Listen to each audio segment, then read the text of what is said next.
Shalom, selamat pagi. Apa kabar? Tentu senang saya bisa kembali berada di tengah-tengah Bapak Ibu. Saudara senang? Amin. Nah, kalau di bulan Juni ini kalau kita ikuti dan kita cermati dari minggu pertama sampai minggu kedua sampai minggu hari ini bahkan minggu ke depan masih di bulan Juni, kita akan bicara banyak perihal tentang keuangan. Keuangan adalah isu yang sensitif. Makanya kita begitu alergi untuk mendengar khotbah-khotbah tentang keuangan. Kita berpikir kita akan dituntut untuk memberi lebih banyak tanpa pengertian yang benar.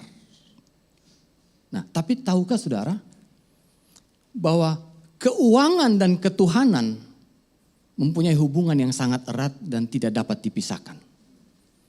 Ada hubungan yang erat antara bagaimana kehidupan kerohanian kita dan bagaimana pengelolaan keuangan kita. Untuk itu pagi ini saya mau kita sama-sama belajar masih dalam topik atau tema keuangan.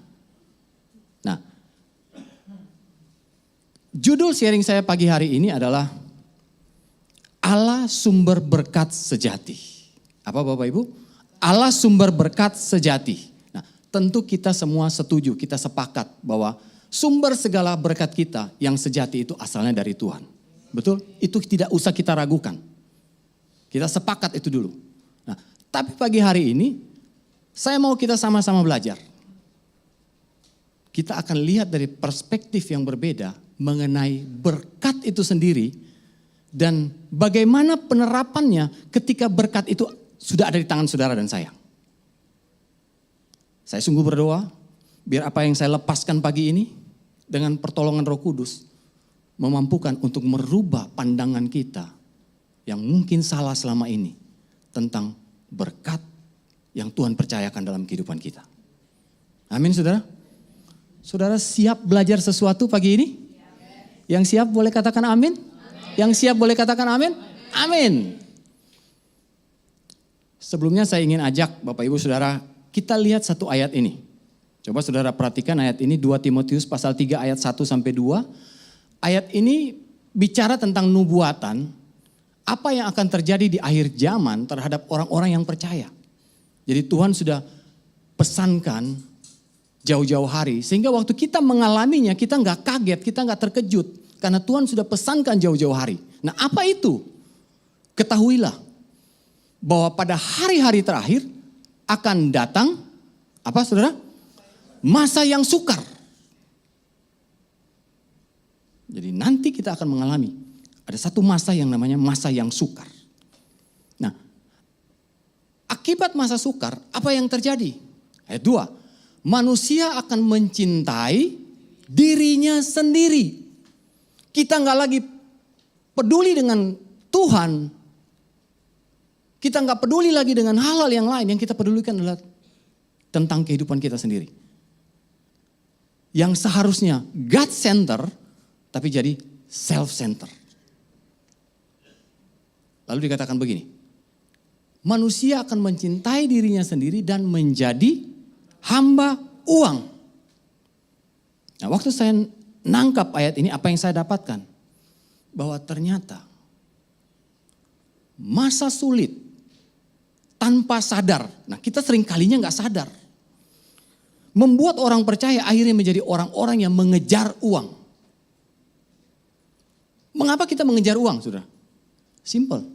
Karena kita berpikir uanglah yang menjadi solusi dari setiap masalah kita. Dan akhirnya kita tertipu tanpa sadar, kita lebih mempercayai dusta iblis bahwa kita lebih butuh uang daripada butuh Tuhan. Sampai-sampai kita gak punya waktu untuk cari Tuhan. Tapi kita selalu punya waktu untuk cari uang. Kita pikir uanglah yang menjadi jawaban dari semua masalah kita. Itu yang ada dalam benak banyak orang. Kita berpikir bahwa ketika kita punya banyak uang maka kita nggak punya masalah. Padahal kita sedang terkecoh. Saudara, kita boleh hidup baik-baik saja. Bukan karena uang sebetulnya. Tapi karena Tuhan. Nah, tanpa sadar kita berpikir uanglah yang jadi solusinya. Selalu tadi saya bilang, saya pakai kata tanpa sadar, saudara. Kalau saudara perhatikan ya. Karena memang kadang-kadang kita gak sadar kok. Kita dibawa begitu rupa, tipis sedikit demi sedikit. Dan tanpa sadar kita gak sadar kita sudah jauh dari Tuhan. Saudara. Nah, saudara, mengapa ini penting kita sadari? Karena ternyata yang terjadi cinta uang membuat kita menimbun semakin banyak uang. Betul Bapak Ibu? Kita berpikir uang adalah solusi dari semua masalah kita. Makanya kita akan terus mengejar uang. Dan kalau kita udah dapat uang, kita akan berusaha menimbun sebanyak mungkin. Dan tahukah saudara? Saudara gak akan pernah puas terhadap jumlah yang saudara pernah dapat. Saudara akan terus berusaha untuk mengejarnya. Karena saudara berpikir disitulah jaminannya. Nah, ini penting saudara. Karena tanpa sadar sekali lagi. Ketika kita punya orientasi dalam kehidupan menimbun sebanyak mungkin uang. Sebenarnya kita sedang jatuh dalam perangkap iblis. Dan Tuhan mau kita bukan cinta uang tapi cinta Tuhan. Amin saudara. Nah sekali lagi. Mengapa ini penting yang saya mau sampaikan. Karena masa sulit membuat akhirnya kita menghemat. Kita menimbun. Kita mengumpul sebanyak mungkin. Padahal saudara harus paham. Di dalam kerajaan Allah. Ada sebuah hukum dari sekian banyak hukum yang berlaku. Ada satu hukum yang berlaku yang namanya hukum tabur tuai. Bicara tentang hukum, saudara setuju gak sama saya? Hukum itu sesuatu yang tidak pandang kenal bulu. Apa tidak pandang bulu. Dia disebut hukum. Berarti dia pasti dan tidak pandang bulu. Setuju? Contoh, hukum gravitasi. Saudara mungkin bilang sama saya begini, saya gak percaya tuh hukum tabur tuai. Gak apa-apa, saya gak akan berusaha mendesak saudara untuk meyakinkan saudara. Tapi karena namanya hukum, saudara percaya gak percaya, dia tetap berlaku. Amin. Saudara bilang begini sama saya gak percaya tuh hukumnya gravitasi. Tapi cobalah saudara naik ke jembatan penyeberangan, lalu terjunlah di sana, lalu saudara teriak, saya gak percaya. Saya mau tanya, kira-kira ketidakpercayaan saudara membuat hukum tidak berlaku? Tidak, hukum tetap berlaku saudara. Nah, apa yang mau saya coba sampaikan? Hukum tetap berlaku walaupun saudara gak percaya. Makanya lebih baik jangan berdebat tapi percaya aja. Saudara bisa ikuti saya sampai di sini? Kita gak usah buang-buang waktu sia-sia untuk berdebat. Karena kita sudah sepakat karena namanya hukum berarti pasti dan tidak pandang bulu. Ya udah percaya aja.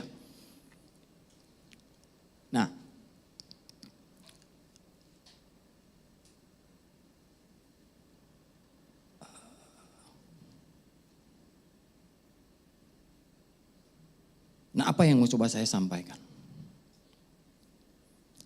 Bahwa di dalam kerajaan Allah ada hukum yang berlaku yang namanya tabur tuai. Nah, mengapa ini penting? Karena di dalam 2 Korintus 9 ayat 6 dan 10, coba saudara perhatikan ayat ini bilang begini. camkanlah ini. Kalau Tuhan udah ngomong camkanlah ini, berarti apa saudara? Dia ingin memberikan penegasan atas statement yang berikut. Camkanlah ini, perhatikanlah ini. Tuhan mau saudara perhatikan dengan serius kalimat selanjutnya. Udah perhatikan sebelum saya baca? Ayatnya bilang begini, orang yang menabur sedikit akan menuai sedikit juga. Orang yang menabur banyak akan menuai banyak juga. Permisi tanya, kalau saudara dan saya yang nulis ayat ini, kira-kira kita bisa nambah begini enggak? Orang yang tidak menabur, tidak menuai juga. Bisa enggak kira-kira? Sedikit nabur, tuai sedikit. Banyak nabur, tuai banyak. Enggak nabur, enggak tuai. Bisa enggak kita nambah begitu? Saudara jawabnya ragu-ragu ya? Oke, karena yang nulis bukan Rasul Harry. Tapi saya mau tanya, bisa gak kita menyimpulkan seperti itu? Bisa, fair enough. Oke, lalu ayat selanjutnya bilang begini. Ayat 10. Ia yang menyediakan benih bagi penabur dan roti untuk dimakan. Ia juga yang akan menyediakan benih bagi kamu dan melipat gandakan dan menumbuhkan buah-buah kebenaranmu. Nah, ternyata saudara, Tuhan ingin kita paham. Setiap kali Tuhan memberkati kita, Dia memberkati dalam dua hal. Yaitu benih dan roti. Sudah pernah belajar itu? Nah, banyak orang percaya tidak bisa membedakan mana benih, mana roti. Ayat ini bilang begini. Ia juga yang menyediakan benih bagi kamu dan melipat gandakan. Saudara dengar baik-baik kata saya, apa yang saya ucapkan.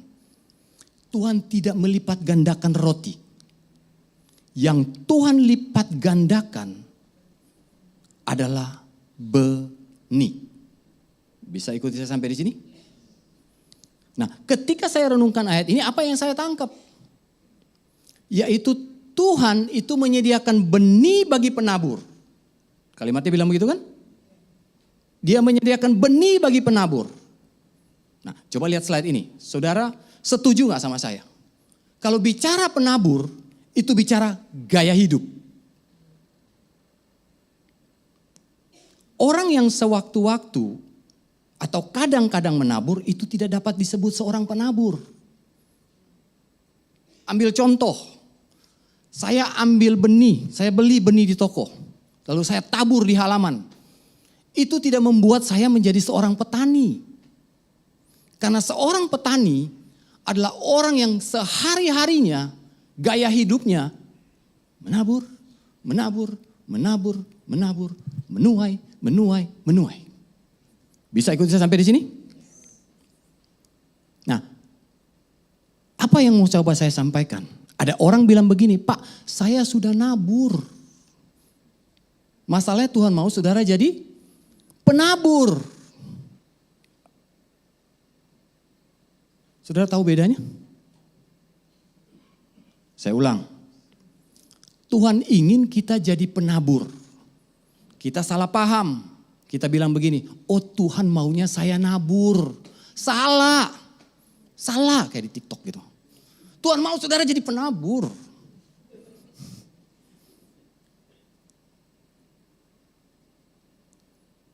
Tuhan mau saudara jadi penabur. Nah, saya ulang. Apa bedanya saudara? Menabur sama penabur.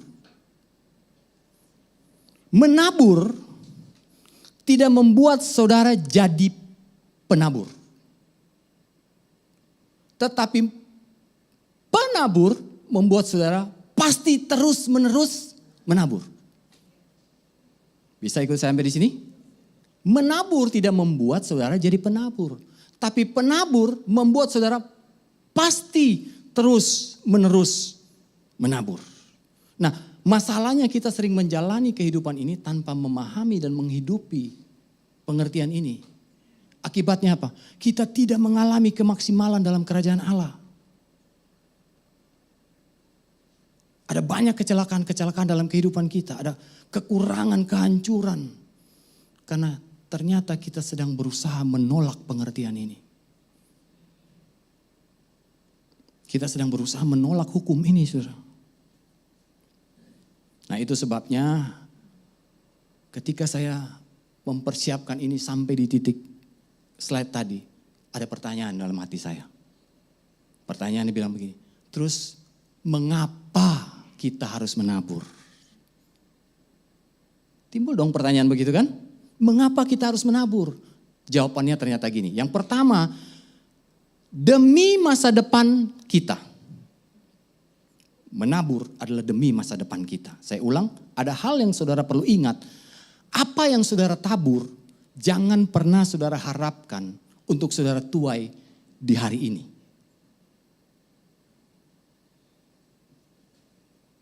Saudara sadar bahwa Tuhan ingin saudara jadi penabur. Karena Tuhan ingin menolong masa depan kita. Saudara setuju gak bahwa hidup kita gak hanya bicara tentang hari ini. Tapi bicara juga tentang masa depan.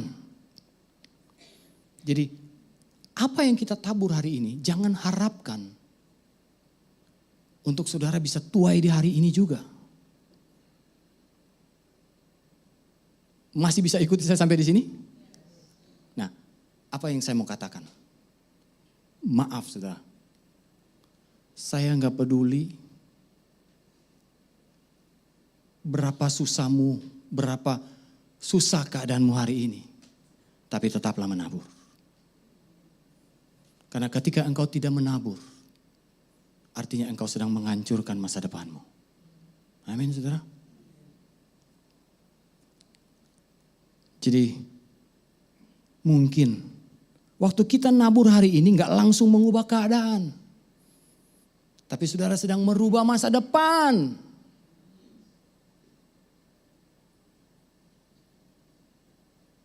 Masalahnya kita ini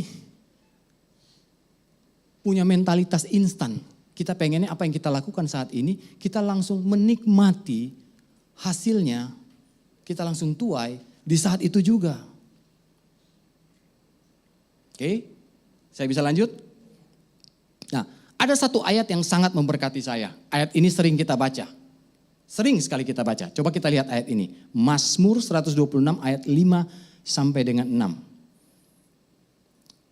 Ayat yang sering kita baca, ayat ini begitu memberkati, kita akan temukan intinya hari ini. Ayatnya bilang begini, orang-orang yang menabur dengan mencucurkan air mata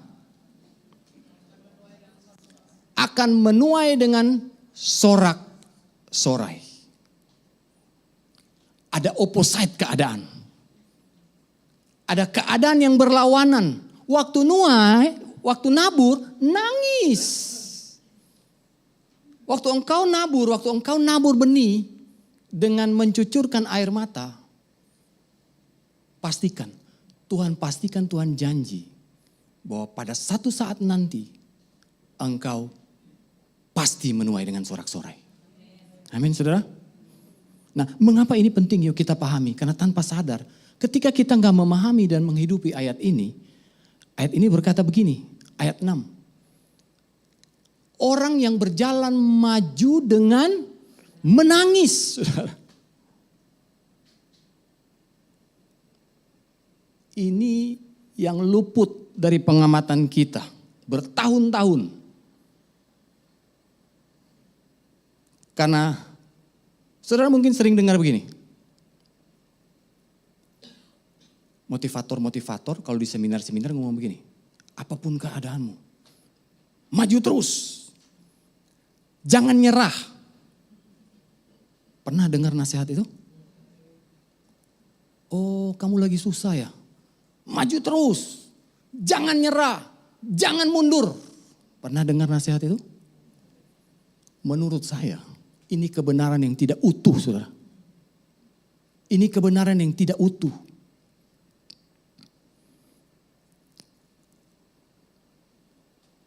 Menurut saudara, orang yang dimaksud di dalam ayat ini apakah keadaannya sedang dalam baik-baik saja enggak?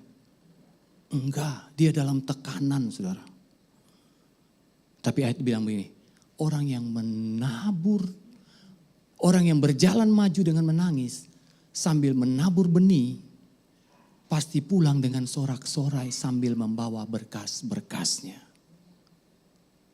Saudara,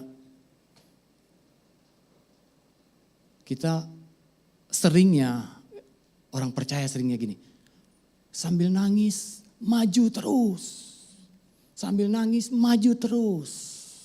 Saya mau bilang begini, tapi kalau nggak ada benih yang saudara tabur,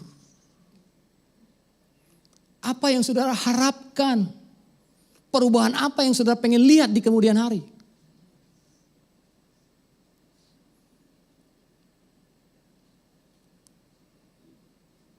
Dengar baik-baik ini.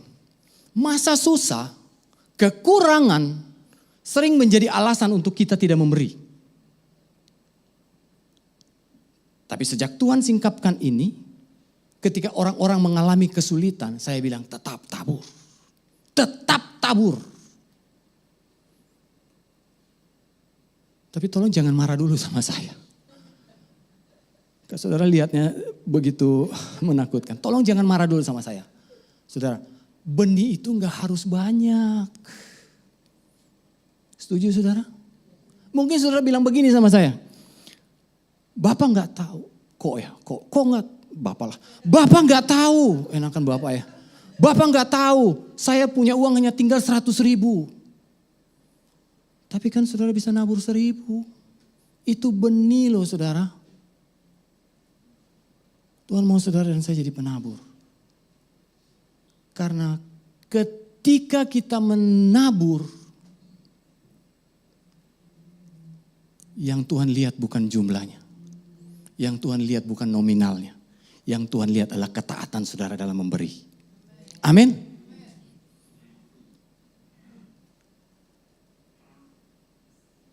Kekurangan jadi alasan orang tidak memberi loh saudara. Nah di saat kekurangan justru ketika kita tidak memberi, artinya kita tidak menabur. Dan ketika kita tidak menabur, saudara sedang menghancurkan masa depanmu sendiri. Gak peduli saudara doa banyak, gak peduli saudara baca Alkitab banyak, tapi tetaplah menabur. Amin saudara. Tapi tetaplah menabur. Karena apa? Hukum itu berlaku. Bisa ikuti saya sampai di sini? Itu sebabnya ketika saya mengerti ini, ketika dalam kesulitan saya berkomitmen untuk tetap menabur, saudara. Berapa? Bukan masalah semuanya, bukan masalah jumlahnya, sekali lagi bukan masalah nominalnya, tapi tetap tabur. Karena ketika engkau sedang menabur benih, maka saya mau katakan sama saudara, Tuhan nilai itu bukan jumlahnya. Tapi yang Tuhan lihat adalah ketaatan saudara dalam memberi. Saudara ingat ini, saudara camkan ini, pulang dengan ini. Kembali lagi ke ayat 6 tadi, Mazmur 126 ayat 6 dibilang begini. Tolong slide-nya. Orang yang berjalan maju dengan menangis sambil menabur benih. Pasti. Hukum itu pasti. Katakan pasti saudara. Katakan pasti saudara. Pasti pulang dengan sorak-sorai sambil membawa berkas-berkasnya. Masih bisa ikuti saya? Pertanyaan saya, mengapa kita tidak pernah menuai dengan bersorak-sorai? Simple. Karena kita gak pernah jangan-jangan menabur dengan mencucurkan air mata. Pertanyaan saya, maaf, kapan terakhir saudara menabur sambil mencucurkan air mata? Jangan-jangan selama ini kita menabur sambil senyum-senyum. Saudara bisa nangkap apa yang saya maksudkan? Dengan kata lain Tuhan bilang begini, menabur sambil mencucurkan air mata itu menyakitkan saudara. Itu menyakitkan saudara. Saya berharap saudara masih bisa ikuti saya. Nanti pulang, saudara baca. 2 Korintus 8, jemaat di Makedonia. Kalau saudara pernah baca, saya ingatin lagi.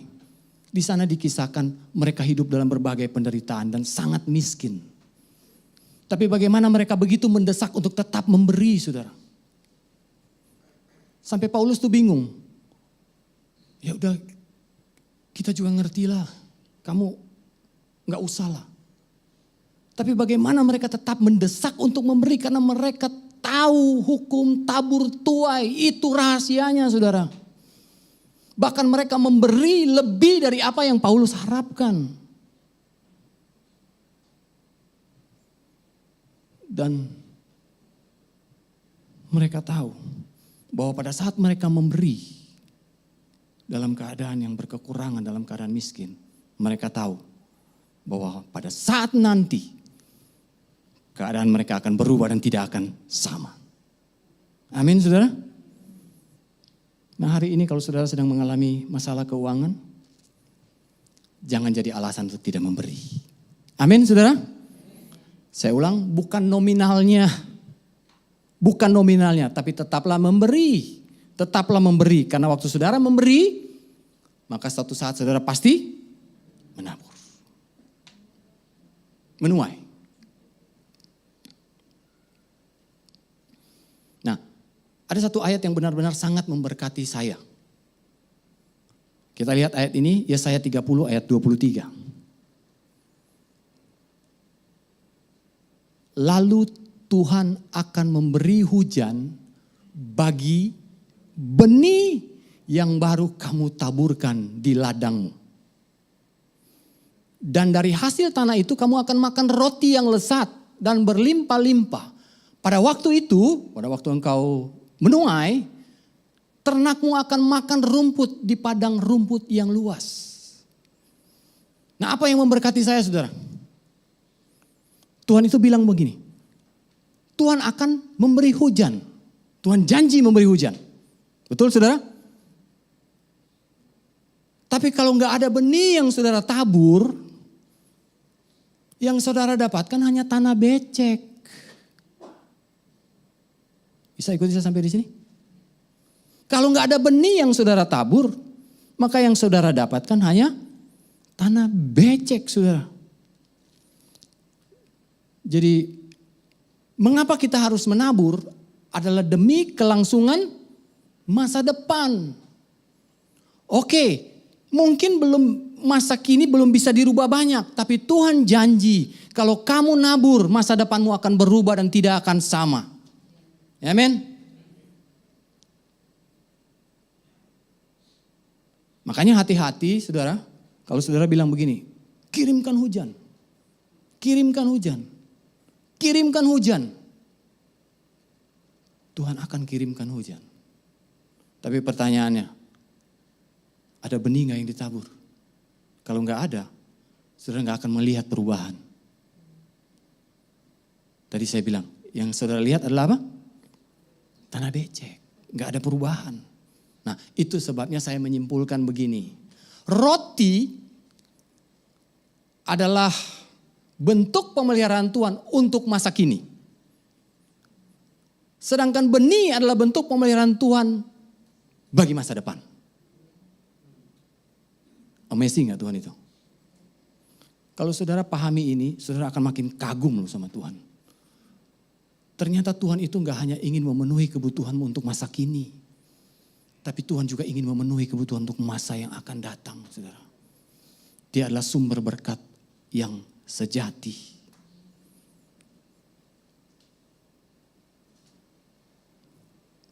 Masih ingat tadi? Tuhan itu memberi dua jenis berkat dalam kehidupan kita. Apa yang pertama? Roti. Mengapa roti, saudara? Karena Tuhan tahu saudara butuh makan untuk hari ini. Kalau saudara nggak makan, saudara bisa mati.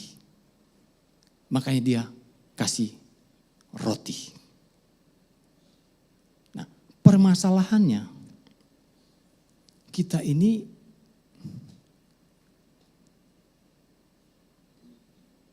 sulit kadang-kadang untuk membedakan mana roti dan mana benih. Jujur. Ya. Mana roti dan mana benih. Roti itu jangan takut. Pakai untuk kebutuhanmu.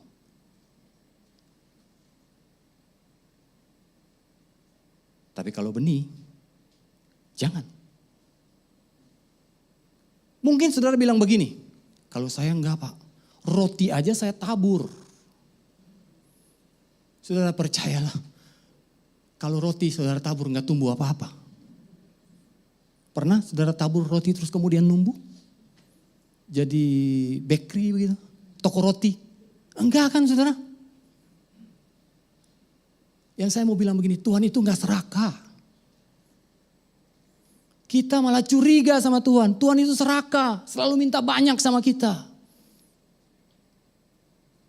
Di pagi hari ini Tuhan bilang begini, yang saudara diminta untuk tabur itu cuma benih.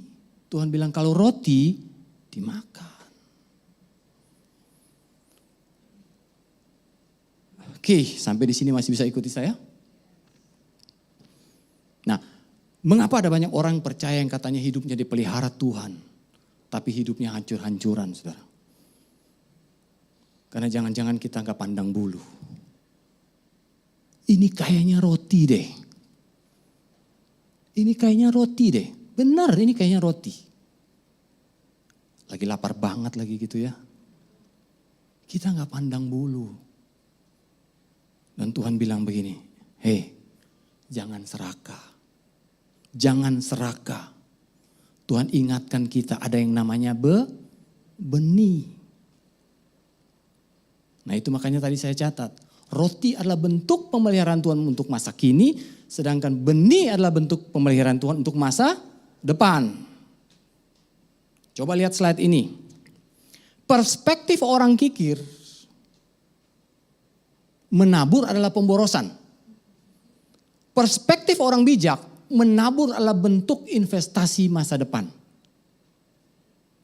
Kalau orang kikir, waktu dilihat menabur, itu pemborosan. Masih ingat apa kata Yudas ketika dia lihat perempuan memecahkan buli-buli yang berisi minyak? Apa yang dia bilang? Beritanya bilang begini, itu pemborosan. Saudara pernah lihat orang yang suka sekali menabur. Terus kita bilang begini, itu kayaknya pemborosan deh. Kalau kita nggak mengerti kebenaran ini, kita akan bilang pemborosan. Tapi kalau saudara mengerti saudara kebenaran ini, justru saudara sebaliknya saudara akan tahu itu adalah bentuk investasi masa depan saudara. Amin saudara. Saudara kalau sedang menghadapi masalah, apa yang saudara minta hari ini? Masalahnya kita sukanya minta roti daripada benih. Pernah minta benih? Pernah minta benih, saudara? Karena justru ada saat-saat di mana sebetulnya yang kita butuhkan bukan roti. Yang kita butuhkan itu benih. Amin, saudara? Itu sebabnya saya mau bilang begini. Mulai hari ini, yuk kita mau belajar. Tuhan, aku minta benih dong. Tapi saya mau ingatkan. Ketika Tuhan kasih benih sama saudara, tolong jangan dilihat itu sebagai roti. Kita mau punya pandangan yang benar. Kita mau sama-sama belajar menjadi orang yang bijak. Nah, jadi selain roti, mintalah benih.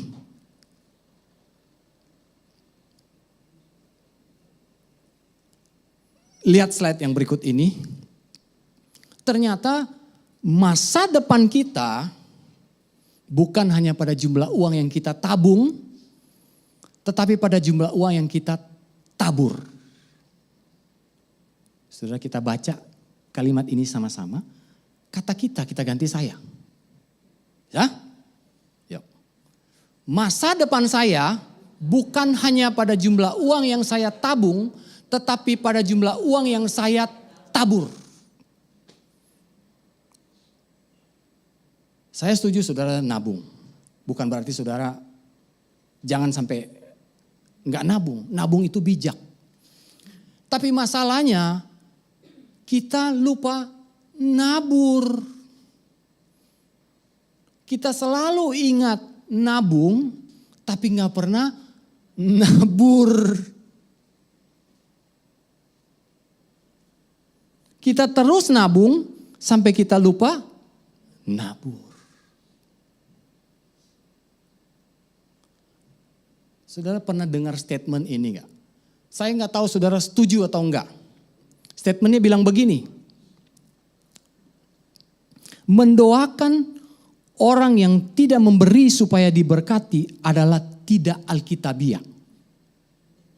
Pernah dengar itu? Dan saya pikir saya setuju loh. Karena Tuhan hanya memberkati orang yang melakukan firman-Nya. Apa tadi firman-Nya? Nabur dikit, nuai dikit. Nabur banyak, nuai banyak. Enggak nabur, enggak nuai. Fair enough. Masih ikuti saya sampai di sini? Saya jadi teringat satu statement lain yang ditulis, yang disampaikan oleh seorang hamba Tuhan. Dia ngomong begini. If what in your hand is not enough for your need, turn it into your seed. Sesuatu yang ada di tanganmu yang kelihatannya sepertinya kurang, si Andrew Womack ini menasehati begini. Kenapa justru engkau nggak merubahnya menjadi benih? Ini bijak menurut saya. Kalau udah sesuatu yang di tangan kita nggak bakal cukup, ya udah nabur aja. Nah, kebenaran apa yang mendasari ini, saudara? Saudara masih ingat kisah yang sangat familiar? Janda di Sarfat? Kisah ini syarat dengan prinsip-prinsip kebenaran yang luar biasa loh, saudara. Dan saya rindu kita mau baca. Saya akan baca dengan cepat buat saudara dan tolong disimak.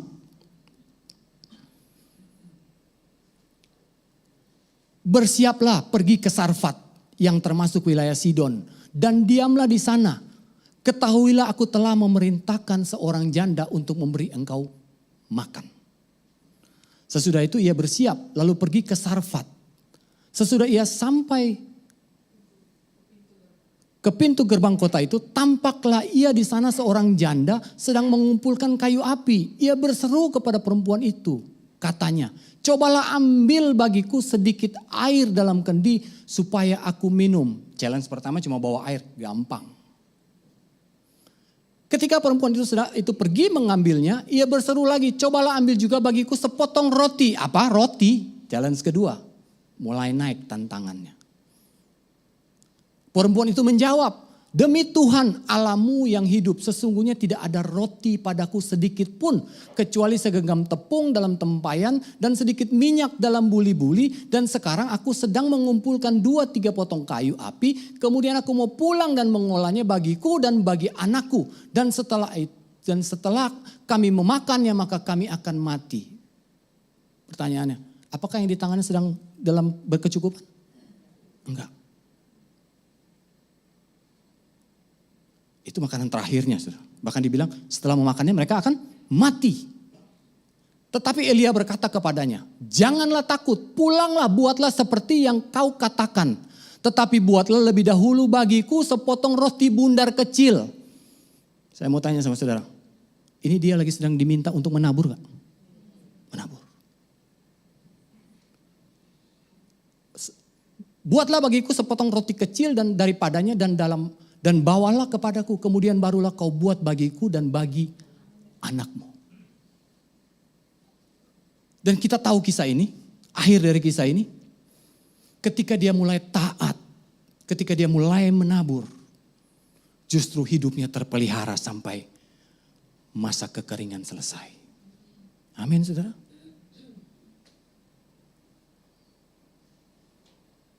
Janda yang dimaksud dalam ayat ini, hidupnya apakah dalam keadaan baik-baik gak, saudara? Enggak. Jadi pas gak sama ayat kita tadi yang Mazmur? Ini bukan mencucurkan air mata lagi loh saudara. Ini sambil spot jantung.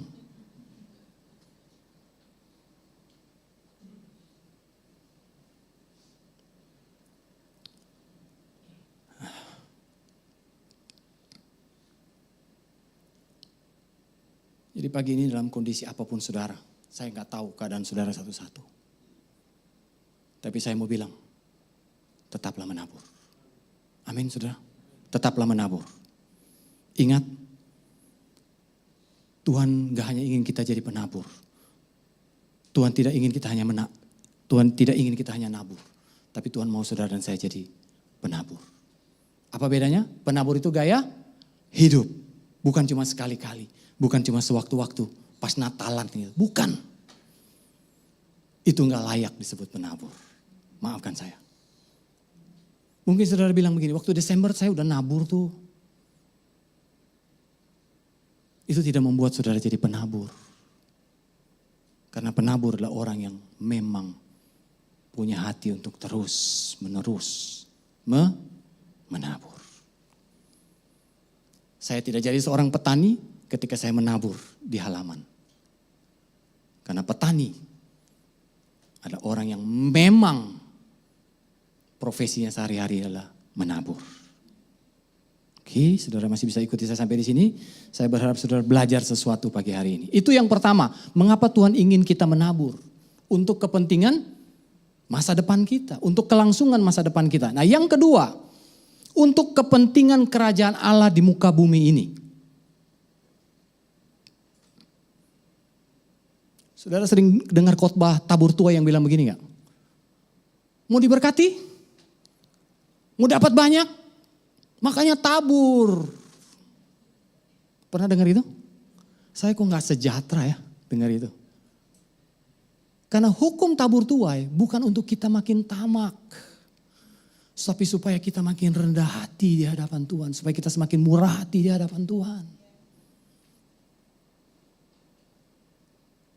Nah, yang kedua tadi mengapa Tuhan ingin kita menabur ternyata untuk kepentingan kerajaan Allah di muka bumi ini.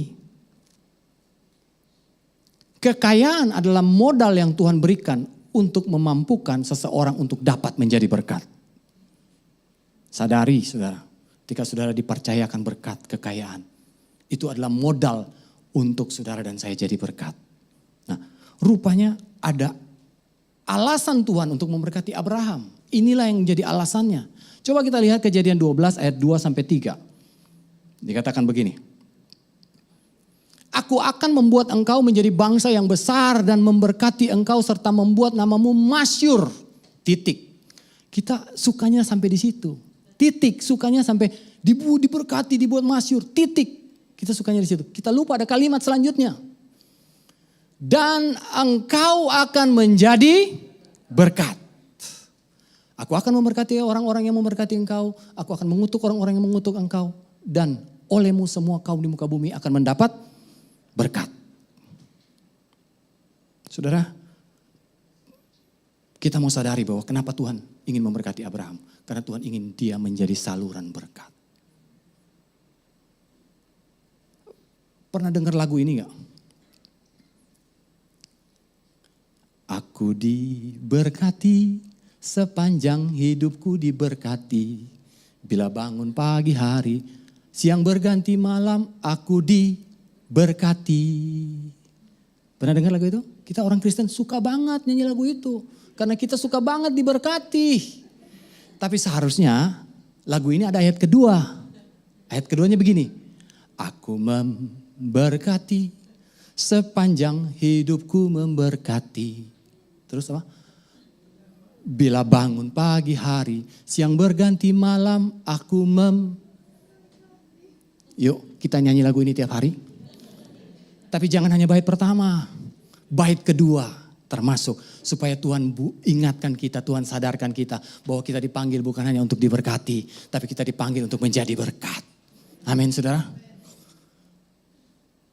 Nah, ketika saudara dan saya diberkati, sadari, ingat, jangan lupa alasan Tuhan memberkati saudara dan saya adalah supaya saudara dan saya menjadi saluran berkat untuk kepentingan kerajaan Allah di muka bumi ini. Amin. Yuk, berkati pelayanan misi.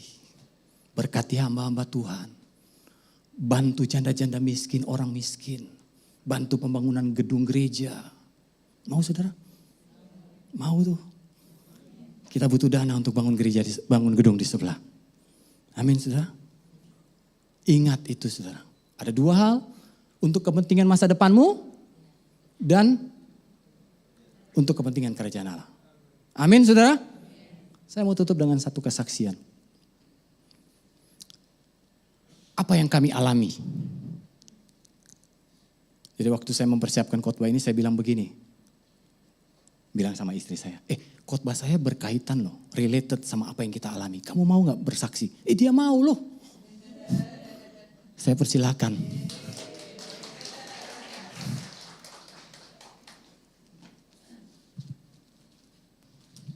Deg-degan. Pakai catatan dulu ya. Saya juga bersyukur bisa ada di Hosana kembali. Saya juga kangen semuanya. Itu yang menjadi kerinduan kami selalu ya di dalam doa di sana. Hati kami tetap di Hosana. Shalom Bapak Ibu. Izinkan saya untuk berbagi yang berhubungan dengan khotbah pagi hari ini. Ada beberapa jemaat yang selalu bertanya kalau berjumpa dengan saya. Ibu kemana? Gak pernah kelihatan di gereja. Benar ya, kami sudah lama tidak di Jakarta. Itu Tuhan izinkan kepada kami kembali. Suatu pergumulan yang cukup berat, sangat berat. Apalagi kalau kami pikul dengan kekuatan kami sendiri. Di mana anak kami yang kedua sakit leukemia kembali. Istilahnya kambuh ya. Setelah terdiagnosa, kami mendengar dari dokter, sepertinya kami terdiam, campur aduk pikiran kami, denyut jantung kami terus berdebar-debar ya. Terus mulai air mata bercucuran. Tapi saya sebagai seorang ibu merasakan penuh pertanyaan, jeritan. Kenapa Tuhan? Kenapa ini masih bisa terjadi kembali? Padahal kan kami sudah nyatakan anak kami tahir, sembuh. Ya disitulah saya bertanya-tanya, tapi Tuhan gak jawab. Tapi entah kenapa kami berdua, bertiga dengan anak kami tenang menghadapinya. Karena kami tahu ya itu Roh Kudus yang memberikan dan menghibur kami. Kami cuma hanya bisanya memohon sama Tuhan. Biar kami diberikan kekuatan ekstra untuk menghadapi ini semua. Terus biar kami juga bisa diberikan hikmat. Apa yang harus kami lakukan.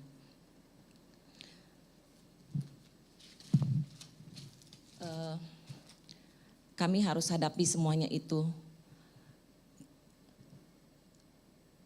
Kami terus ada satu ayat emas yang kami selalu pegang, yaitu Yesaya 41 ayat 10.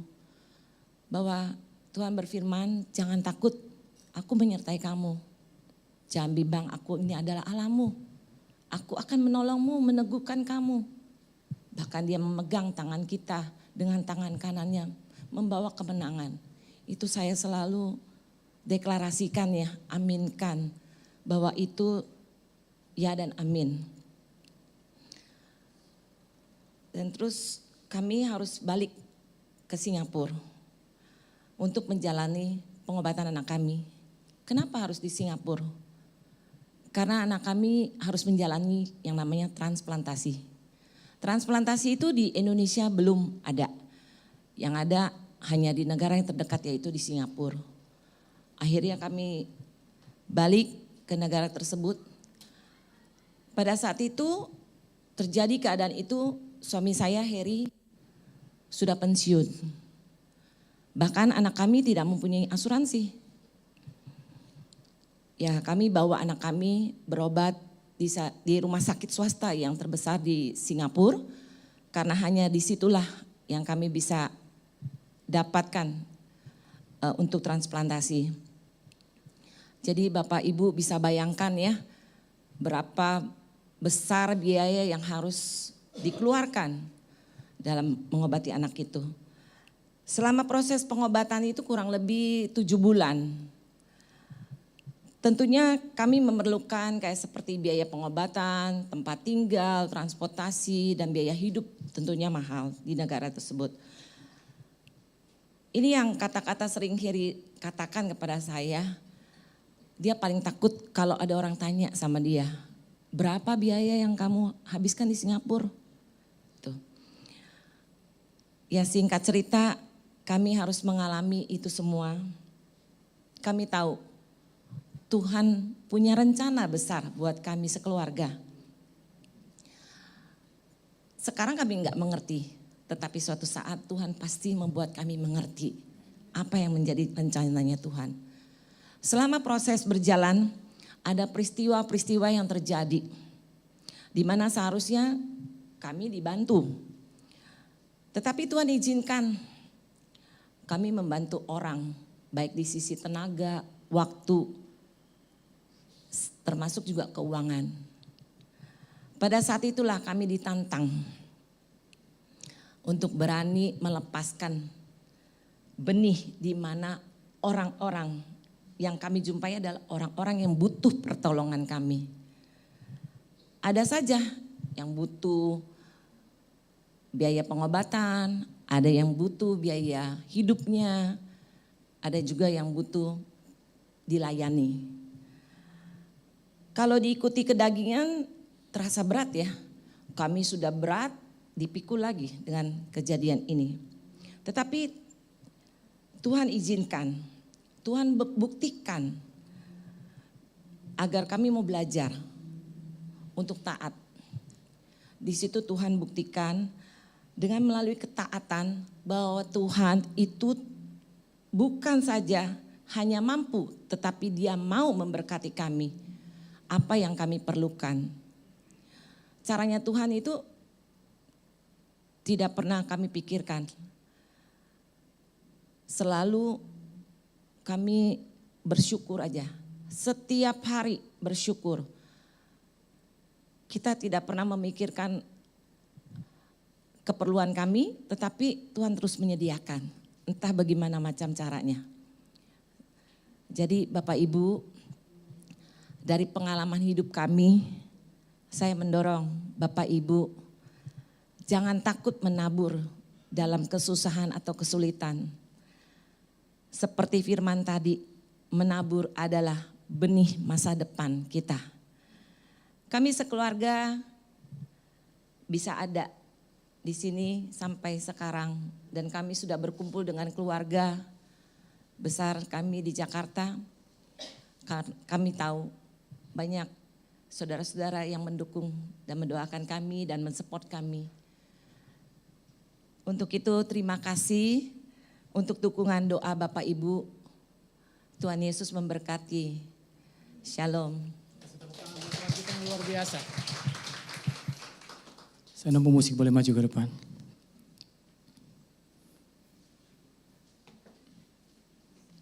Kita nyanyi lagu ini refnya saja. Aku punya Tuhan yang besar. Yuk kita bangkit berdiri Bapak Ibu.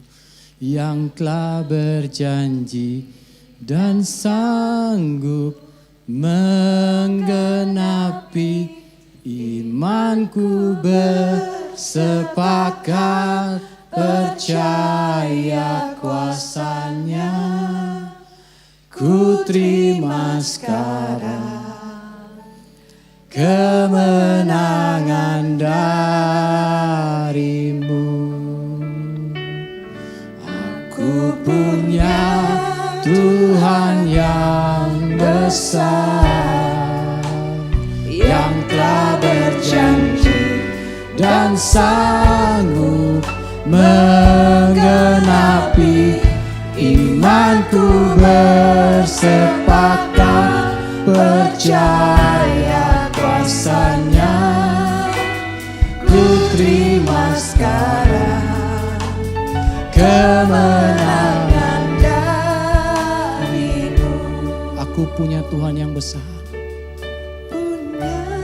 Tuhan yang besar, yang telah berjanji dan sanggup. Lagu ini bilang begini, dia janji dia sanggup. Dia janji dia sanggup. Yes. Mungkin kalau saudara ditanya hari ini, sanggupkah Tuhan menolong saudara? Saudara akan jawab, dia sanggup karena dia Tuhan. Tapi yang sering jadi pertanyaan kita, keraguan kita, apakah dia mau? Tapi pagi hari ini, bilang, dia bukan hanya mau, tapi dia sangat mau. Dia gak hanya mampu, tapi dia sangat mau. Dia gak hanya mau, tapi dia mampu untuk memberkati saudara dan saya pada pagi hari ini.